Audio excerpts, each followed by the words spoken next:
अच्छा, क्लासेस के शुरू में हमने एक टी कोड परफॉर्म किया था, F-43। तो यकीन है आज भी हमें उसी से काम है। F-43 एक टी कोड है जिसको हमने यूज किया था। आज हम इसको यूज करेंगे और डॉलर की एक इनवाइस बनाएंगे। इससे आपको प्रोसेस भी रिकॉल हो जाएगा और डॉलर की इनवाइस भी बन जाएगी। अच्छा, हमारी क्लास में डॉलर की इनवाइस तो खैर मेरे ख्याल में नहीं हुई है। हाँ, तो आज की मैं डेट ले लेता हूँ। डॉक्यूमेंट डेट, डॉक्यूमेंट टाइप के आर हम सबको पता है क्या होती है। कंपनी कोड 1010 हम सबको पता है क्या होता है। पोस्टिंग डेट 18 जून 2023 हम सबको पता है आज है। और ये वो ट्रायल बैलेंस की रेट होती है। अब यहाँ पे करेंसी हमने पीकेआर में एंटर की थी, आज हम इसको यूएसडी कर देते हैं। यूएसडी कर देते हैं, ठीक है। अच्छा, आज मैंने इसकी करेंसी यूएसडी कर दी तो, और जाहिर है ये जो जगह अवेलेबल है ये रेट डालने की अवेलेबल है। अगर मैं यहाँ कोई रेट नहीं डालता तो डेली बेसिस में कोई ना कोई यूजर हमारा रेट मेंटेन कर रहा होता है सिस्टम में, टेबल्स में। वो रेट सिस्टम ऑटोमेटिकली उठा लेता है। लेकिन आपका वेंडर है, उसने आपको एक्सचेंज रेट की एक इनवाइस दी है, तो आप यहाँ पे वो एक्सचेंज रेट लिख सकते हैं। लेट सपोज उसने 250 के एक्सचेंज रेट पे आपको एक इनवाइस बिल्ड की है। अच्छा,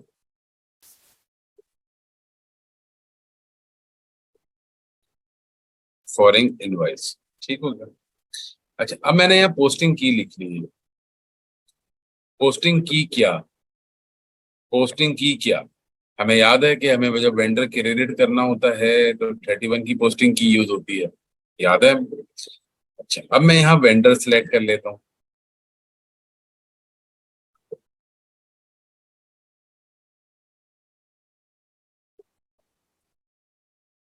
सॉरी, थोड़ा इंटरनेट स्लो हो गया। अब मैं यहाँ पे वेंडर सिलेक्ट कर लेता हूँ। अब मैंने यहाँ वेंडर सिलेक्ट किया। अब स्क्रीन थोड़ी सी स्लो चल रही है, इंटरनेट का शायद कोई इशू है, लिटिल बिट।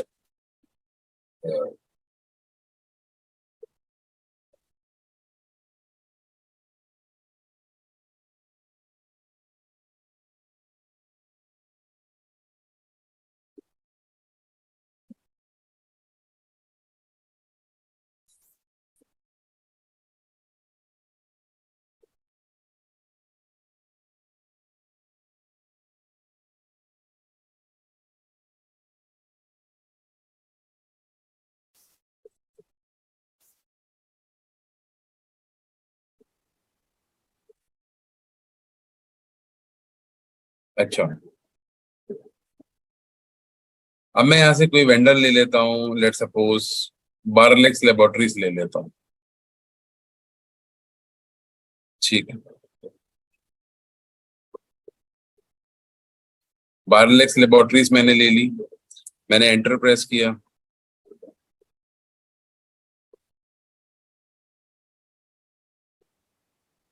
सिस्टम ने मुझे बताया कि इस पे 3,000 की डाउन पेमेंट एग्जिस्ट करती है। अच्छा, अभी तक हम लोकल, एंटर प्रेस करने पे नेक्स्ट स्क्रीन खुल गई है। अच्छा, अभी तक हम जब लोकल में एंट्री कर रहे थे तो हमारे पास दो फील्ड्स नहीं आती थी अमाउंट की। अच्छा, अब इन दोनों फील्ड्स जो समझाने का मकसद है वो वाइस वर्सा चलती। मैं अगर यहाँ पीकेआर लिख दूं तो खुद ब खुद डॉलर हो जाएगा। मैं यहाँ डॉलर लिख दूं तो खुद ब खुद पीकेआर हो जाएगा, ठीक है। मैं यहाँ पे $1,000 की इनवाइस बनाने लगा हूँ, या चले $10,000 की इनवाइस बनाने लगा हूँ। तो मैंने एंटर प्रेस किया, एंटर, तो उसने विथहोल्डिंग टैक्स की, जैसे पीकेआर में खोलता था उसने फॉरेन में भी खोल दिया, क्योंकि इस वेंडर के अंदर विथहोल्डिंग टैक्स एप्लीकेबल है। खैर, मैं इसको हटा देता हूँ विथहोल्डिंग, क्योंकि फॉरेन पेमेंट्स पे विथहोल्डिंग नहीं होता, ठीक है। एक बार और एंटर प्रेस किया, ये विंडो तो चली गई।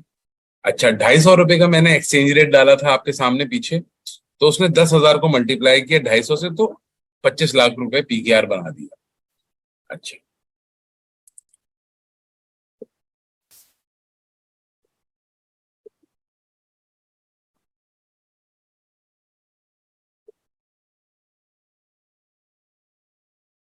ठीक हो गया।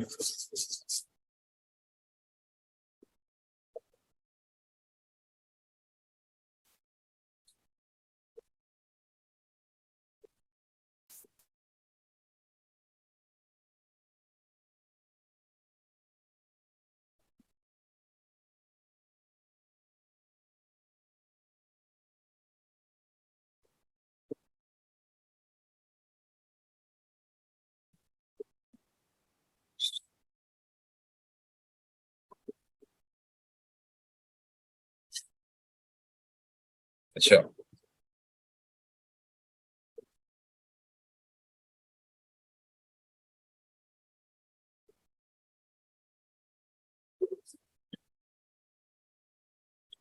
अच्छा मैं नेक्स्ट लाइन आइटम एंटर करता हूँ, जाहिर है मैंने लायबिलिटी रिकॉर्ड कर दी है, अब मैं एक्सपेंस रिकॉर्ड करने लगा।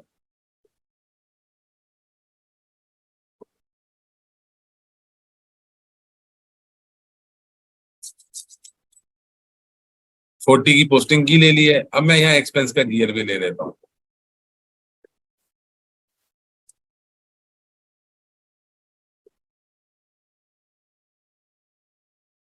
कंसल्टेंसी एक्सपेंस ले लेता हूँ, लेट सपोज हमने कोई कंसल्टेंसी ली है, एंटर प्रेस किया। अभी भी मेरे पास दो फील्ड्स आ रही हैं। पीकेआर में और लोकल में इनवाइस बनाने का सिर्फ यही डिफरेंस है कि हमारे पास दो फील्ड्स आ रही होती हैं। मैंने यहाँ स्टार्लिंग लिखा और यहाँ मेरे पास अमाउंट कॉपी हो गई 25 लाख की। एरर दे रहा है कि भाई इधर आपको कोई टैक्स कोड लगाना है, तो हमने V0 सिलेक्ट कर लिया, यानी एग्जाम्प्ट, जीएसटी एग्जाम्प्ट है। अब ये कॉस्ट सेंटर मांग रहा है कोई, तो कॉस्ट सेंटर तो जाहिर है देना पड़ेगा क्योंकि पीएनएल का जीएल है।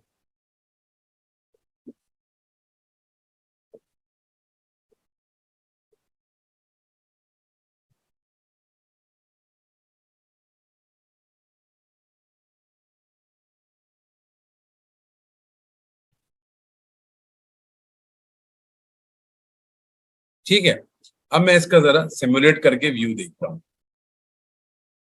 नॉर्मल अकाउंटिंग एंट्री आपको नजर आएगी, फर्क सिर्फ क्या है कि इसमें दो करेंसीज मेंटेन हुई है। क्योंकि हमने डॉलर में बनाया है तो ये आपको फ्रंट व्यू डॉलर दिखा रहा है, जो कि डॉक्यूमेंट करेंसी कहलाती है।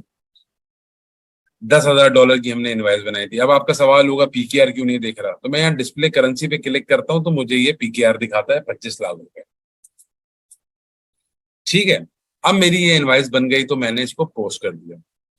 अच्छा, सिनेरियो हमारा खत्म नहीं हुआ है, जाहिर है डॉलर की इनवाइस बनी है तो डॉलर में पेमेंट भी होगी। तो हमारा जो टी कोड था F-58, अब मैं इसमें जाऊंगा। ये हम ऑलरेडी सब काम कर चुके हैं पहले भी बहुत बार, बस इसीलिए मैं तेजी से लेके चलूंगा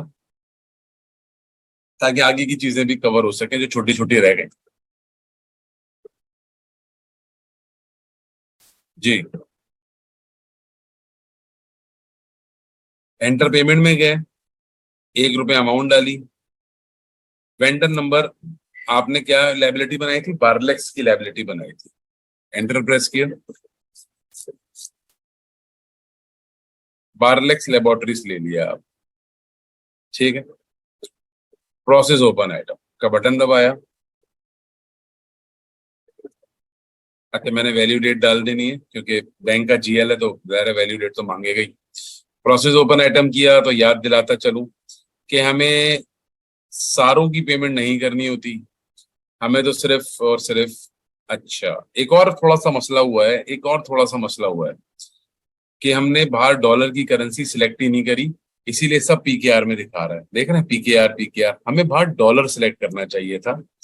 मैं दोबारा बाहर आ गया हूँ, अब मैं F-58 सिलेक्ट करता हूँ और F-58 के अंदर मैं ये वाली स्क्रीन में बैक करके पहले दिखा दूं payment method, house bank, check lot number, ये सारी चीजों से हम वाकिफ हैं, ऑलरेडी कवर कर चुके हैं। एंटर पेमेंट में मैं गया तो यहाँ मुझे डॉलर करना पड़ेगा क्योंकि एक्सचेंज रेट कैलकुलेट करना है। अगर मैं यूएसडी की पेमेंट पीकेआर में करूंगा तो मेरा कोई एक्सचेंज गेन और लॉस आएगा ही नहीं। एक्सचेंज गेन लॉस तो इंसान सिस्टम तब कैलकुलेट करता है जब दोनों पेमेंटें सेम पेमेंट्स की हो, सेम करेंसी की हो।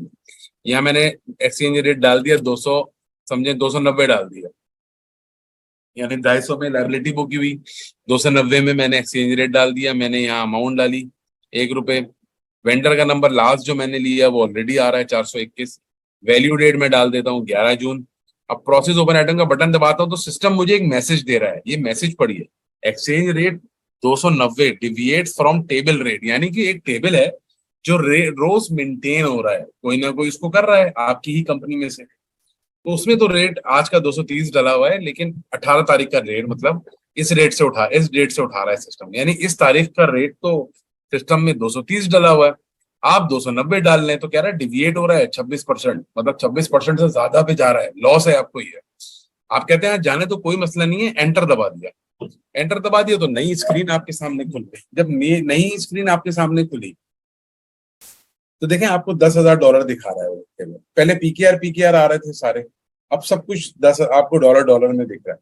जाहिर है तीनों अमाउंट की तो पेमेंट करनी ही नहीं है, इनमें से एक की करनी है, तो पहले मैं सिलेक्ट ऑल करके इसको डीएक्टिवेट कर दूंगा। ये सब हम कर चुके हैं, मैं रिकॉल कराने के लिए साथ साथ रिपीट करता जा रहा हूँ। अच्छा, मैंने अभी 10,000 सेलेक्ट किया। जब $10,000 सेलेक्ट किया तो मैं चार्ज ऑफ डिफरेंस में जाता हूँ।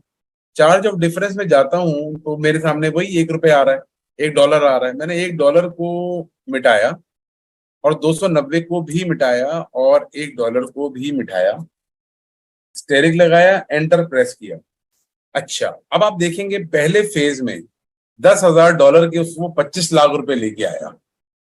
25 लाख रुपए आपने एक बार में नहीं लेके जाने, आपने अब इसको टेबल में पहले वो 250 के रेट पे लेके गया है, कैलकुलेटेड रेट 250, मतलब लाइबिलिटी पे लेके गया है। इस अमाउंट पे जिस इनवाइस को आपने सिलेक्ट किया था उसकी अमाउंट 250 के हिसाब से बन रही थी। अब आपको क्या करना पड़ेगा, एक बार इस 25 लाख को दोबारा मिटाना है, फिर एंटर दबाना है, तो ये दोबारा अपने एक्चुअल एक्सचेंज रेट पे आ जाएगा।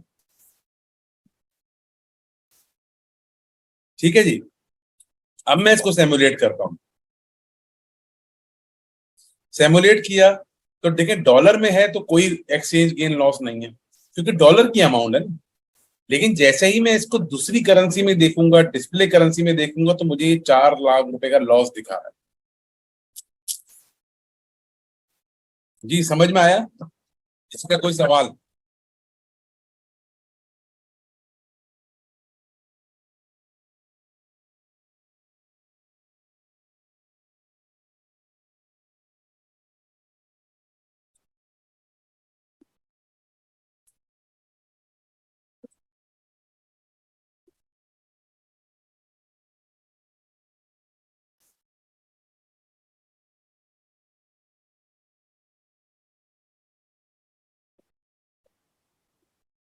किसी का कोई सवाल नहीं है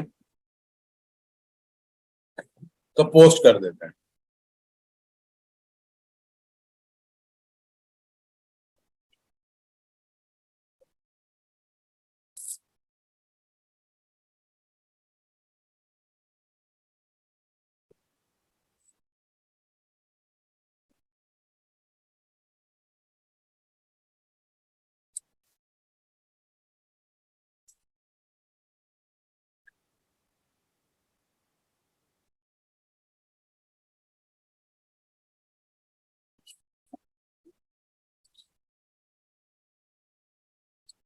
ठीक हो गया जी। यहां तक तो हमारे पास ये गेम पूरा हो गया।